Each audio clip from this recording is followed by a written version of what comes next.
Well, good afternoon, everybody. Can everybody hear me in the back? Are we good? All right.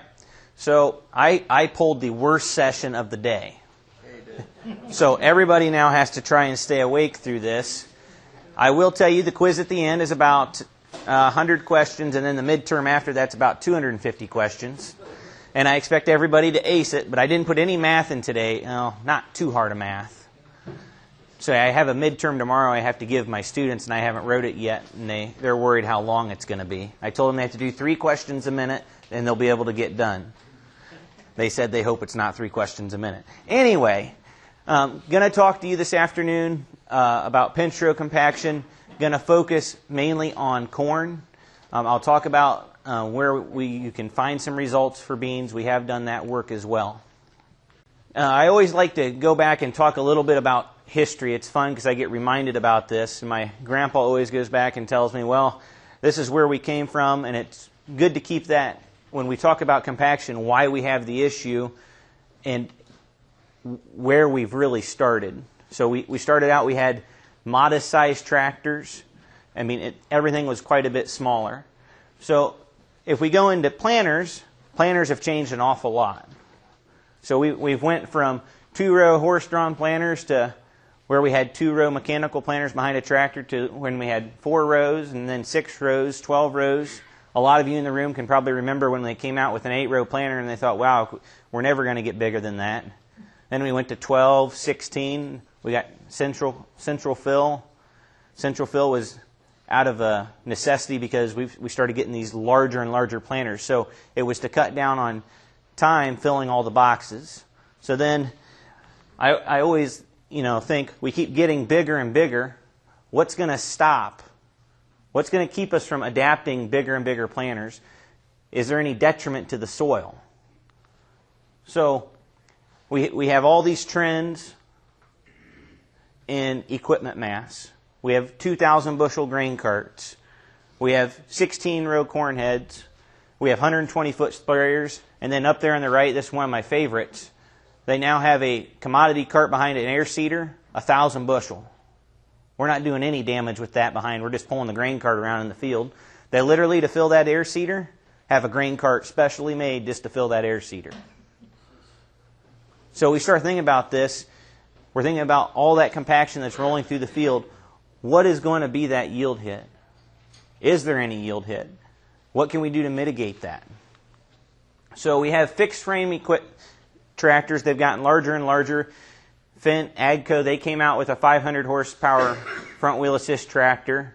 And we asked, well, why do we need a 500 horse front wheel assist tractor? When it came out in the market, we were sitting in the office. Why in the world would a farmer ever need a 500 horse tractor and a fixed frame?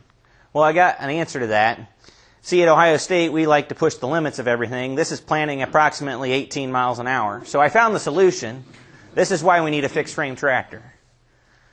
You think I'm absolutely crazy because we're out there planting at 18 miles an hour. I'm not saying you go and do that, but we did test that. Look, it's a lot of fun. Where did you trade that planter off to? It's been sold. Not the scrapyard. So you need residue managers to manage rocks, not to manage residue. So we have this technology, and you're like, well, that's nice. What did the row unit look like going that speed? Well, before we get to the row unit, let's look at the passerby. If we're standing next to the planter and watch it sort of go by, this is what it would look like. So if you notice the tractor in that video, so we're pulling that planter with a 540 horse quad track. And we talk about planter size and tractor size, and we're like, is there any yield hit on that? And I continue to get this question. This is what the row unit looks like next to it. We've developed technology that has done a remarkable job making the row unit ride smooth. Really, the row unit's barely moving. If I put up the side-by-side of the 5 miles per hour, other than the speed, it looks the same. The motion of the row unit's the same. So we have technology that has done a remarkable job making it possible to plant corn and make up for a lot of our mistakes. But that doesn't mean when we have central fill planters, tractors that are 2 times too big, that there isn't going to be yield loss or detriment to the soil structure and soil health. It's only cool if you can turn that fast. Yeah, it doesn't work like that. So we get to this, how big is too big? We have 120 foot. Is it better to have a 120 foot planter and go slow? I say slow, 5 miles an hour. Or to have a 4-row planter and go 15. Now, high speed, I say, is all dependent on the location. Doesn't mean if you have lots of rocks, you may be going 2 miles an hour through those rocks, and then high speed might be 5. So now you're like, man, you're talking about high speed planting. You're supposed to be talking about pinch row. I'm an engineer, so I like to throw numbers up here. So this graph here, we have the graphed ballasted weight of equipment over time for tractors by tractor horsepower. If you look there in the middle, the dividing line, we have spark ignition engines and compression ignition engines. Compression diesel engines really came into effect in the 1960s, and ever since then we've been gaining 900 pounds mass per year on your top-end high horsepower tractors. If we took that line and went out here to 2018 and you put your, let's say, a 9620 or a 620 quad track, falls exactly on the line. So we love asking the growers, we have lots of you in the room, why do you buy a 620 horse quad track or 620 horse deer? Your answer? They make it, right? Manufacturer makes it. Well, that's great. We work with manufacturers all the time. We go and ask them, you know what they say? You buy it. So, same way with planters. We have planters with all the central fill. We have wide planters. They make it, you buy it. Do you really need a 120-foot planter? Most likely not. So, whenever we go and we perform field operations, we always have this question. Is it the right decision and right time to go to the field? Is it the right time to perform that tillage operation? Is it the right time to plant? Is it the right time to spray? Or is it the wrong decision? So we have this wonderful graph here. The question is, this orange dot here on the left, we have the highest yield potential when we're on the left-hand side and it's in the bag. And we always go downhill. I like to say if you're presenting in Illinois, it goes up. But we're going downhill to the orange dot. And the question is, what can we always do to raise it to the blue dot? What do we need to do to increase the yield? But it isn't necessarily what you need to increase your yield, but what you can do to increase your bottom line. What technologies can you adapt that helps you better manage the resources that you have? So we like imagery. Imagery shows a lot of different things. We talk about nutrient stress. We can talk about compaction. We did a study in 2015. We imaged 15,000 acres across the state of Ohio. Number one thing that we learned, I did not realize, this is from the grower, I did not realize compaction was as big a problem on our farm as what it really is. So this is a field at Farm Science Review, and we can account for every single pass through the field. And it stayed in the field and was noticeable through the entire growing season. So a lot of it can be post-mortem or after the season, or you can go out and check and pull ears and look at that yield hit. But I just want to make note, you see the track across the middle of the field? There's this low-hanging fruit. That's the co-op. Shortest distance between the truck and the end of the field was straight across the field. Doesn't mean they always have your best interest in mind, but they went from point A to point B. They did not go around the outside. So most of them will say, well, that didn't really cause you any yield hit. Well, we have imagery now. We can go out in the field and scout and find those areas where they did do damage and account for that. In most cases, you're seeing 10 to 20% yield loss underneath the tracks. So when we talk about compaction, I just want to divide it into 2 categories. We have the topsoil, which is 0 to 12 inches, and the top 12 inches is all affected by contact pressure.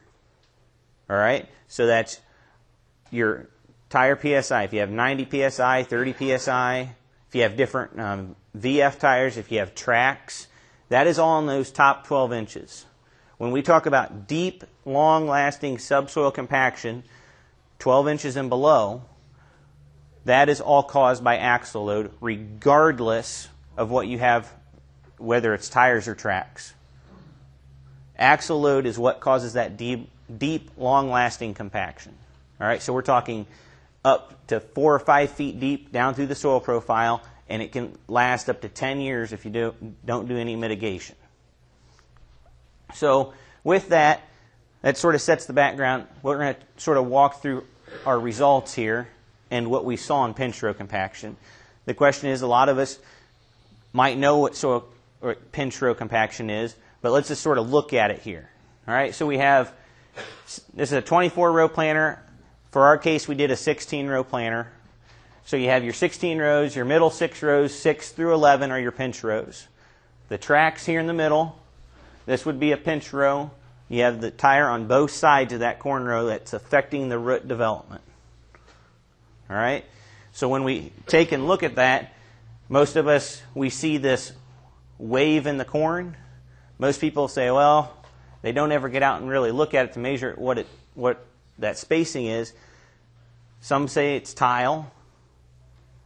Some say it might be from other passes in the field. But most of the time, when you get out and you look at this, it's on your planter pass and you have that wave. Driving through Iowa, you see it a lot. You have that wave in the field and it matches their planter pass. Now the question is, well, what is that number? So we've been doing this study for the last 2 years. This is a planter at Farm Science Review. It's a 16-row, has Martin row cleaners, factory 2x2. The first year we had ground drive on the planter. The second year we went to hydraulic drive. We did pull a Yetter fertilizer cart behind it, but we mitigated or used a minimal amount of fertilizer in that cart to take the weight down so it didn't affect the trial. We converted the planter to tracks. Took about an hour with 4 people. 2 people, you could do it in about an hour and a half, 2 hours. Now when you put on the ground drive kit, that's an additional 2-3 hours depending on how long it takes you to get the ground drive system off that was currently on the planter. So with that being said, this is what the planter looked like. Pretty simple. You have your 4 tracks across the back, and then on the top right-hand corner, that's your ground drive wheel in contact with the track. All right? So we went out, we laid out our test strips. This is just sort of you get an idea. We had the test strips from top to bottom and then replicated it. One thing we did in 2016 was we had a half-loaded planter because none of us load our planter clear full. We only load our planter half full if we have central commodity. So I know we're all good growers in here. We never fill it clear up. So we did that, and then we had a fully loaded planter. Well, we didn't necessarily have all the seed for that, so the way we did that was we took ammonia sulfate and loaded it on the back of the planter to simulate a fully loaded planter. So it was consistently the same across those trials. So we had our half load there on the left and full load on the right. So we go out, we perform that pass.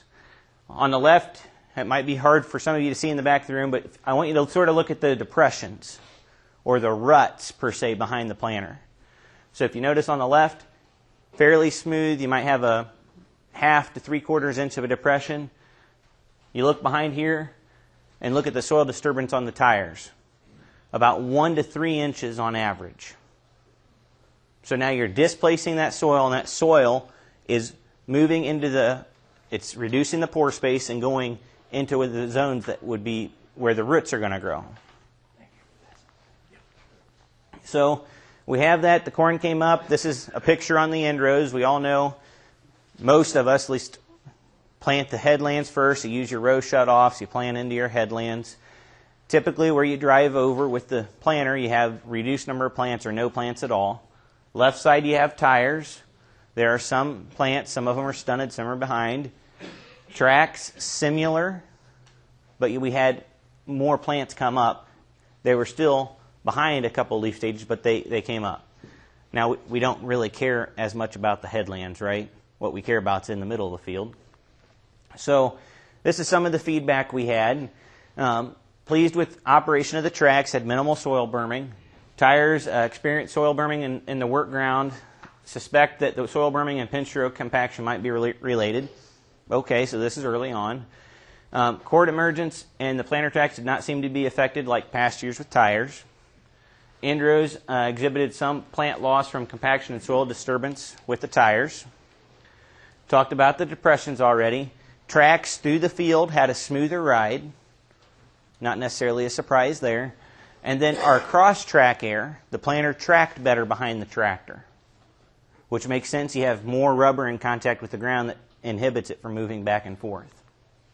So now it's the fun part. Now it's time to go out and dig roots. All right. So we're going through the growing season. We're at V7, V8. Let's dig some plants. All right. Look here. Roots look fairly healthy. All is well, right? I think most of us would take roots like that in the compaction area. Now let's go and let's look at tires. With tires, completely different story. So we look here. You notice the brace roots are stunted or not even there. So we start thinking about that. It's going to have trouble bringing up its resources, waters, nutrients. If you get a disease, it can attack and the corn could fall over, or you'd have corn that would lean. If you had storm, wind. So all these things can affect your end result. So we put these side by side. You have your tracks there on the left and your tires. This really, we can start to see, well, there's definitely a difference in the root structure now. The question is now, is it going to go all the way to the end of the growing season? Are we going to see that? So now, weather can make up for a lot of mistakes. When we had this growing season, it was, for planting, it was 1 out of 10. So out of every 10 years, it was this would be one of the best years you could plant in. So had plenty of moisture. It was dry when we went to plant. Everything was ideal. Then we had plenty of rain through the growing season. So we start looking at this. We said, okay, let's go out and count the number of plants and see what it looks like. Had plenty of rain. We divided up light and dark soils. Dark is on the left, and the different color bars are the growth stages. All right? So we're going to start here on the left. Dark soils. We planted the field at 34,000. The control, 98.6% of the plants that came up were at V8 growth stage. We had 33,500 plants. Okay, let's look at tracks. 98.3% were at V8, 33,000 plants.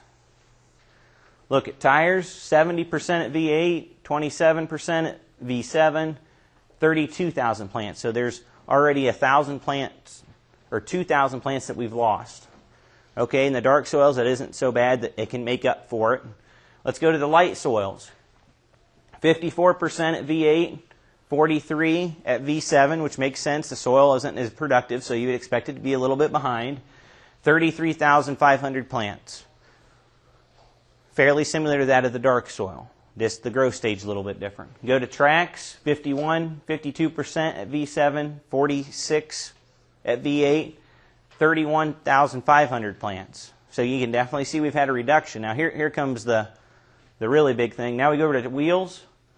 66% at V7, 21 at V8. We only have 27,000 plants out in the field. Yeah. What was your control? So the control are the wings. Okay. So we would count, let's say, Center versus the outside. Okay. Yeah. So outside rows are the control, which would be your, everything's perfect on the wings. You don't drive over it. Good question. So now we see the root structure. Now we have 7,000 plants difference. Well, that's already, you definitely don't want to have 7,000 plants different. That you didn't plant 27,000. You wanted 34,000. So we're really behind the 8 ball now in that light soil. So we go to results in 2016. We have tires, tracks. We have 50% load, 100% load. And there's the yields. All right? So between tires and tracks, we had 6.3 bushel difference on 100% load. When we're at fully loaded planter, 50%, 10.4. So we definitely saw a yield loss on that. Now we go to dark soils. We have 3.5 bushel difference on the 50% load and 2.2 bushel difference. So the spread is not as great on that dark soil, which makes sense. It's more productive. It can make up for itself if it loses a few plants. So you average that all together on the that 50%, 7.4 bushel, 100% 100% load, 4 bushel, 7.5 on the 50%. So that was off 1 year of data. So now you're like, okay, Andrew, we have all this technology, but what about some of these other things that they can mitigate pinch row compaction? We've talked about track planners. Now you're like, well, we have active wing downforce. We've all heard about active wing downforce or weight transfer. That transfers the weight to the wings. And then you're like, well, what about track tractors? What if I just put tracks on my tractors? Am I going to have the benefit there? So we went back and we're like, all right, for 2017, we're going to add in wing downforce and we're going to add in tracks on the tractor. So we came back. We had the same study replicated across. Right here on the bottom, we have the tracks on the tractor. Notice they are not on row crop spacing. So you're actually running over one of the rows. So this is a picture. You're square running over one of those rows. Top is the tires. So with that, they gave us 4 different configurations. We had a wheeled tractor, wheeled planter, track planter, track tractor. Other than that, the planter was exactly the same. All right?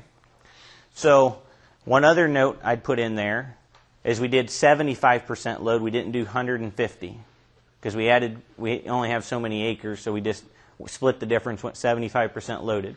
So across the bottom, we have low, medium, high soil productivity zones. So we divided that out, and then we had all. So now you're like, okay, I have the WW. So the first letter stands for what the tractor had on it, a wheeled tractor. Second letter is for the planter. So wheeled is the blue. Wheeled tractor, track planter, track tractor, wheeled planter, track tractor, and track planter. All right? So we start looking at this. We look at the low soil. The winner was the orange, which was the track planter. Second was the tracks on track. So we didn't necessarily see the benefit there. We go to the medium soils. Again, track planter was the winner. We go over here to the high productivity soils. We actually had the track tractor and track planter actually outperform the rest. So you bring that all together at the end, 207, 210, 208, 210. So you're like, okay, well, that makes it easy. I should definitely put tracks on my planter first. I'm not going to put tracks on both of them. And we didn't see the benefit necessarily with the tractor. Now, I think that would change if you had a row crop tractor instead of running over a row, because we definitely visibly saw the corn in that plant was behind when the tractor ran over it. It stunted it. It was at least 1-2 leaf stages behind. So, all right, let's talk about wing downforce. Bulk fill planters have more weight in the center of the planter. Kinsey came out with this wing weight transfer. Hydraulically lifts up or transfers the weight from the center out to the wings. So there's multiple uses for wing weight transfer. One of them being the big selling point is for compaction. You also need it for high-speed planting. All right? So we went out with this. We had a Case 2150 planter, 16 row, and we put out 4 different treatments. 0, 300 pounds, 600 pounds, and 800 pounds transfer to the wings. So this is the results. We had, for treatment, for 0 pounds, we had 230, 300, 229, 600, 227, 800, 225. All right? So we had, the yield went down. You're like, man, I would never buy that technology. Well, there's benefits to having it with high-speed planting, but the benefit as far as pinch row wasn't seen. So we get all through that. We have managing compaction. We have lots of different things that we can manage compaction with. We have all these lists, and we could go through this and have a long, drawn-out discussion. But the main thing it gets to, based off your area, there is going to be a yield bump with tracks on the planter. We need to gather more data. This is based off 2 years of data. But from what we've seen, 6 bushel the acre at $3.86, that was the price of corn today. Looked up before we started. Tracks cost about $40,000. This set of tracks would take 1,730 acres to pay off the tracks. And obviously that can fluctuate depending on how many bushels you would gain by having that technology put on there. All right? So one thing I'm going to talk about before I wrap up here. So we have a lot of our results in this booklet, E-Fields. So we have results in here for a 1245 case planter where we had pinch rows. We also have soybeans in here. And we have all the results that we talked about today as well as high-speed planting. So if you would like one of these books and have any questions, we have a bunch of books in the back, and then I'll have some, and I'll be sitting back there as well. So with that, do you have any questions? Yes, sir. Were all your studies conducted with conventional tillage? That's a great. So all our plant passes right now have been minimum till, where we've had like vertical tillage or a cultivator pass, but no deep ripping. So this year we actually are going to do a conventional tillage, where we have full till, and we'd expect the spread to be greater. But right now it's been fairly close to min till or no till. Thank you, Andrew, for coming today.